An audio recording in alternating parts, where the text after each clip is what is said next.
just after show and take the training wheels off and just go for it Let's do it. or not.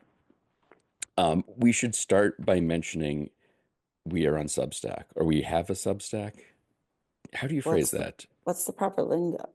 That's is what I'm saying. I don't know We're the. substackers, I think we're substacking, certainly. not substandard. No, we're not the Substacky, we're the Substacker. Subsequently, we're substacking. Yes. So if Substacular. oh, We're we substacular. are a Substack. So if you go to Substack, which I can't even say anymore, Mm-mm. we are at Famous Last Words Pod, and I think every month or so we're going to send out a an update, and Mhm. that update is more of a little more detailed story than what makes the show. Some photos, maybe some video of all of this stuff. So if you're intrigued, it will all be there and then some. And there'll also be music notes and other sound, sort of saying where we got stuff from. So if you're looking for more of a certain thing, we can direct you to where we got it. Um, Yes, but the more the merrier. We would love to have folks join us, and that would be fun. indeed. So why don't you explain this? Because I think this whole idea of the most goth lovers, whoever were, really uh, came forth from your head. It didn't it? It That's did. I know that's crazy, right? It's very strange. So I why know. don't you? How did we get to this? How does or what's? Why don't you explain the concept of the series? Because we're only doing 4 episodes. This is not a long season of death. Well, I think we just started talking about leading up to uh, Valentine's Day Yes. and tragic love stories, My Bloody Valentine, all that goodness, and tragic love stories, and um, kind of, you know, the dirges of winter and how much we love a great Gothic mixtape as well, and how those all converge together. And then we started diving into the most goth lovers of all time, who we sort of started discussing and felt that perhaps the Shelleys might be those two. Because I feel like I don't know about you. I knew that Mary and Percy consummated their love on Mom's grave and that a lot of their Mm. dates were at Mom's graveside. I did not know the final denouement of the story No. about the heart. Well, I did know about the heart. I'd heard about the heart, but I'd forgotten about the heart. What Okay. I didn't know about were all the other things. I mean, there were so many other things I learned about through this journey, which we'll learn more about as we get to each of the characters as they unfold. Yes. But I think we can say safely that Percy tried to put it into anything that would stand still long enough. Percy, Percy was quite the wow. Percy was underrated. Like, I mean, there, Percy was quite the lad. He had Yes. lots of lovers. So yes, he did. He definitely did. So I think while everyone was looking over at Byron, Percy was getting the action on. So Yeah. um, yeah. So this story is a tale as old as time of the, tragic Beauty Gothic and the Beast. romantics. Yeah. No, well, I don't know. And yeah, we start off with our first lady of Gothic romance, and she sort of kicks us all off, right? And Yeah. leads us down this path. But I don't know. Her story is pretty tragic, I think. Yeah.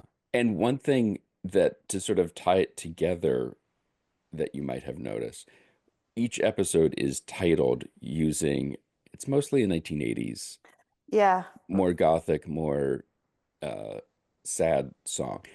The one that we have for an upcoming guest, I've been listening to on practically on repeat that I love that I completely forgot existed as a song, and you brought it up, and I was like, I forgot how much I love this song. But we have to start with Love Will Tear Us Apart, don't we? We do. We definitely do. Yes. And so, yes, we've decided that if our listeners like this, we may do a few series like these, little mini series, if you will. With some sort of Um, connection linking right. everybody. Because I Hmm. think the thing that kind of made, I believe, not to speak for you, that thing made you say this should be its own little thing is the fact that Mary and Percy, obviously, as husband and wife, the amount of goth lovers that there are in the world, there's four of them that are connected so closely and so intimately that it is fascinating that four incredibly goth people could all exist and cohabitate the earth at one time True. Very true. and not have their ennui just drag us all down. I know. Kind of Right. amazing, right? It is kind of amazing. So, yeah, so they're all interlinked, and henceforth why it is our bizarre love triangle. So, Hmm. name of it. And there we go. Yeah. So and the more I worked on it when I was recording it, I feel like Love Will Tear Us Apart is the perfect song for Mary, It is. given the fact how her life and relationships were all sort of torn asunder in different ways. And then what's the thing that she's best known for is something made up from torn off from other pieces and reassembled as a human being. I know. It is Kind of actually fitting. very perfect. It is. And the other thing that I keep finding that is so interesting is the fact that so many of these places still exist. Hmm. I feel like right now, if you went down all the locations and places that we talk about in like the Johnny Ace episode or uh, even the Josephine Baker episode, most of them would not be there. Oh, correct. But we go back to Mary Shelley, and the apartment that they lived in London is not there, but there's the blue plaque there. But so many places that they went and were, and the home in Geneva, I believe it is, in Italy, where she started writing Frankenstein, is still there, and you can go there, and it's a thing, Oh, yeah. which is mind-boggling. It is. And the other thing that's so crazy is how much of these stories, like the reality of these stories is it reads like a novel. Like it reads like it's not real, but it is very much real. Yeah, they're very episodic, but Yes. Mary had a lot of chapters. Oh, dear Lord. They all did. Percy had more than the others. Yeah, they all had a lot of chapters and a Percy was lot like of a Encyclopedia Britannica of stories. yeah. And there's ghosts and like, No wonder he was so tired all the time. oh Just my seemed Lord. very He was pale and tight. Good Lord. jaundiced. Yes, very pale and jaundiced, and yeah, there's a lot. There's a lot for sure. But she, yeah, but they A- persevered. And I feel like with Mary, the fact that she wasn't more screwed up is almost more amazing. I mean, she didn't really know anything else, right? Like she was like born to cuckoo-ness. This is true. Yeah, but and maybe that's what it is. That just the fact that she didn't delve any deeper into it made it seem like she was the normal one. Yeah, but I guess around that, well, right, that's true.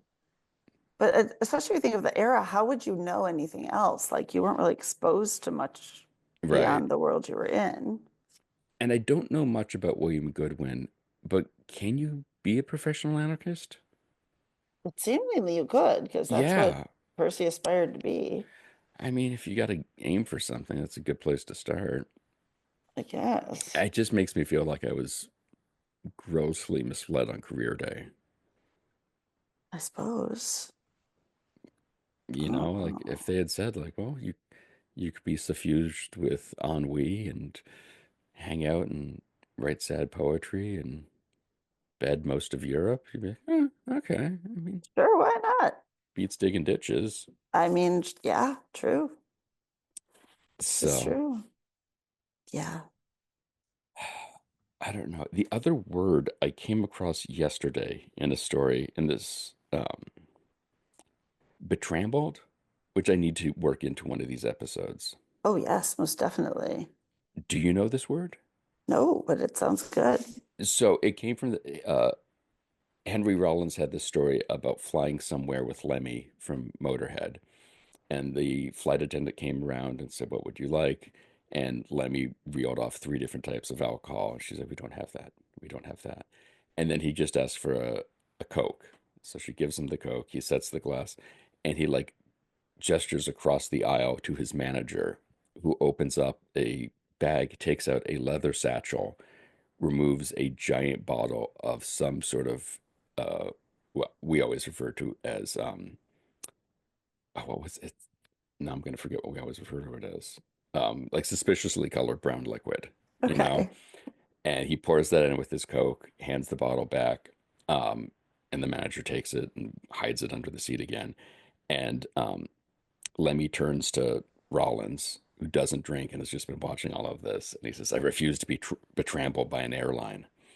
Oh, And his takeaway was, of all the people in the world, you would say, who would use that word correctly in the right sentence? Would you guess Lemmy? And the answer is probably you'd have to go a while, I think, before you hit Lemmy Kilminster. yeah, he might not be the first choice, but you know. But it's just, I think how we're both trying to bring brilliant back as a descriptor of things. Mhm. I think betrayal needs to come as a I refuse to be, you know, Taken uh, down. foiled or betrayed by Hmm. these people. I think so. I think we could do that. And I feel like Percy, not to loop it all back, but Percy doesn't want to be betrampled by a bit of anything. No, he doesn't. He doesn't. Yet Yeah. he often is. Well, that's what the early 1800s were do to a person. It did quite a bit of that. Yeah. And I didn't do any research. Did you do any research on stepsister Claire and what became of her? Uh, I do know what became of her. I got to remember though, because there's so many people with so many children and so many, Right. I don't want to be wrong. Because there was the Um, whole thing, there was an incident in Italy, which we will get into in a subsequent right. episode. Um, But I can't remember where she ultimately ends up, where, how long after. Let's see. and we'll cut some of this down, but some of this I'm just going to leave in so people can hear us Googling things. Mhm. Um,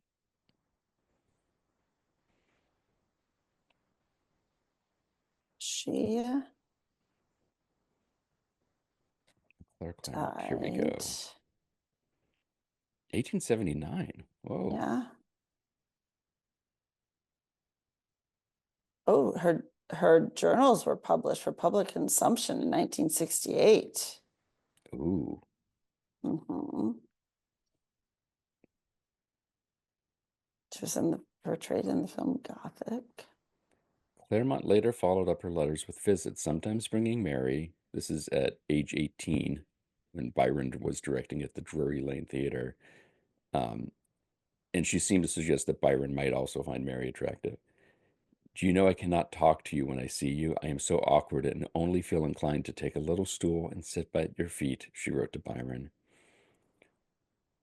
She bombarded him with passionate daily communiques, telling him he only needed to accept, quote, "that which it has long been the passionate wish of my heart to give you." Wow. Yeah. And so basically, it looked like pretty early on, Percy said to Claire, um, "I like you, but I don't like you like that." Mhm. Um, and then later on, he was just sort of like, um, you know. maybe I was wrong. Yeah. Um, he also, here's a letter that he wrote to his friend Douglas Kennard in 1817. And Percy wrote, let me make sure this was Percy. No, this is Byron, who said, and I believe I once saw that odd-headed girl who introduced herself to me shortly before I left England. I never pretended her, I never loved her nor pretended to love her, but a man is a man, and if a girl of 18 comes prancing to you all hours of the night, there is but one way. The sweet of all of this is that she was with child and Oh returned to England dear. to assist in peopling that desolate island. Oh my Lord. That's amazing. Yes, as desolate as it is. Claremont would later say that her relationship with Byron had given her only a few minutes of pleasure, but a lifetime of trouble. I mean, Claire, there you go. chapeau, good I job. mean, right. Um, yeah, so she stalked Byron all around Europe. Everybody stalked Byron. He put her in a convent in Italy, Yikes. and then she started hooking up with another member of this bizarre love triangle. Um, I mean, there's a whole boatload of them.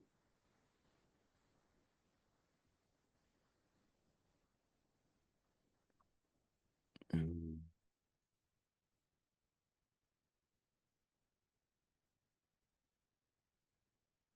let's see here.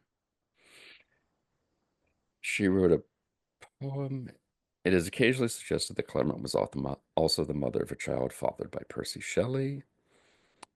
And this Okay. dates back to his servants, who um, basically the child's name was recorded as an Italian mispronunciation of Mary Goodwin, which was Mary's maiden name. Okay. Um, there's something about her climbing Mount Vesuvius. Of course. Right Yeah, into the volcano. yeah. Okay, so shortly after she introduced Shelley to Byron, she met this guy with an amazing mustache, Edward John Trelawney. Oh, Yes, he started sending her love letters for Florence, begging her to marry him, and she refused and said she was not interested. but of course. And this is the understatement or misstatement of the year. Um, Claire wrote to stepsister Mary Shelley, he, referring to Trelawney, likes a turbid and troubled life. I a quiet one. He is full of fine feeling and has no principles. I am full of fine principles, but never had a feeling. Oh, dear. Well, and there we have the problem. Yes. Um,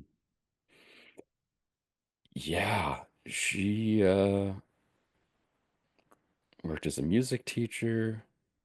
I mean, I don't know if we're going to get better than uh, how she described Byron. I think that pretty much says it all, right? Yeah. So, um, and is this a novel or a short story by Henry James?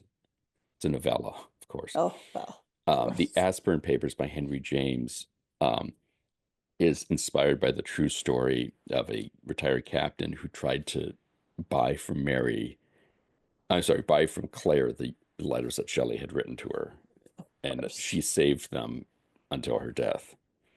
Wow. So, I mean, that's some pretty juicy stuff. yeah. Um, yeah.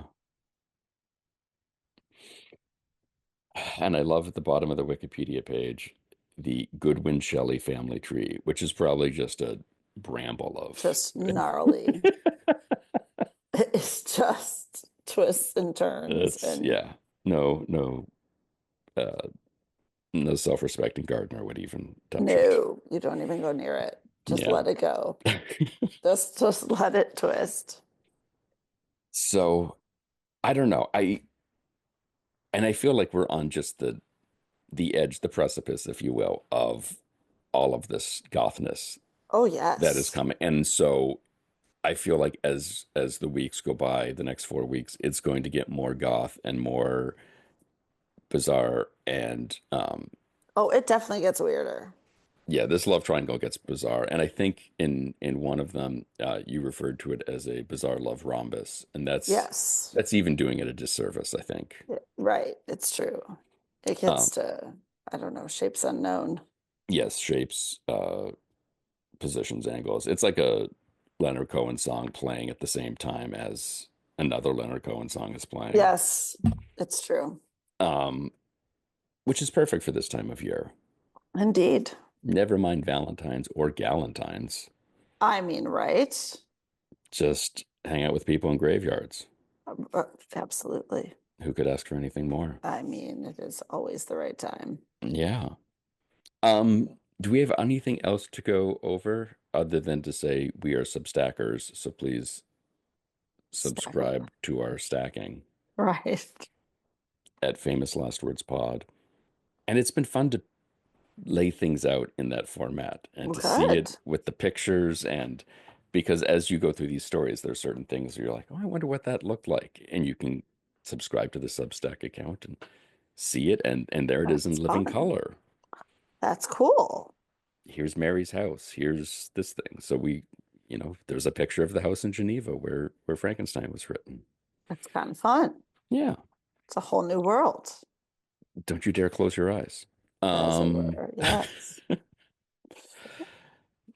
that's the second Disney reference we've worked in here, I believe. Wow. Yeah.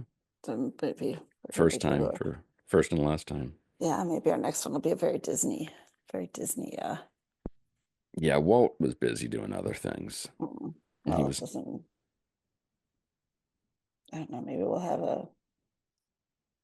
a series that just uses Disney music. oh, I thought you were going to say like all of that Roy Disney erotica you've been working on finally has an outlet. Or maybe it'll be like that Funicello and Cubby, I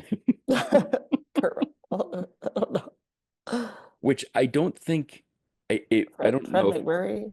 yeah, well, I don't know if it would ever make a famous last words, but we should just throw out here, fun fact, Walt Disney's last words Or Kurt Russell. were Kurt Russell, and nobody knows what the hell he was talking about. Right. So maybe it will make a famous last words. Yeah, maybe he was trying to just tell them about how, the computer who wore tennis shoes, and they just were like, I don't know, Walt, this is a weird one. Let's just throw Dean Jones in it. We'll be fine. We'll be good. Right.